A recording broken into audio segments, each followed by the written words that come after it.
Start by laying out your wooden boards. We use pine wood, which has a soft texture and is easy to shape. This helps you visualize the overall structure before cutting. Measure the length and mark your cutting lines accurately. The shelf size can be customized to fit your needs. Use a saw to cut along the marked lines. Keep your hand steady and follow the line carefully for clean edges. Then use a sanding machine to tackle all surfaces and edges to remove splinters. If the wood surface isn't even, use a planer to level it. This step gives the final piece a more polished look.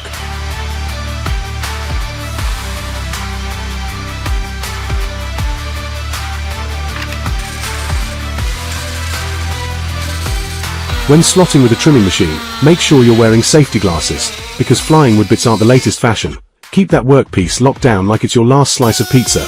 Double check the bit, and hold on tight.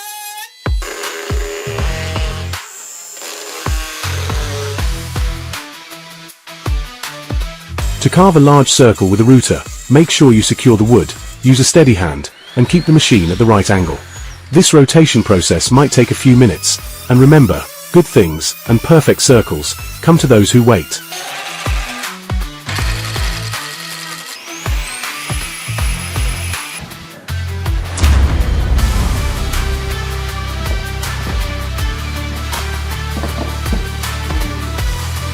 Finally, linked up the nail gun, and that was the cherry on top. The entire production process came together in perfect harmony. And here's the final appearance, all thanks to a little patience and the right tools.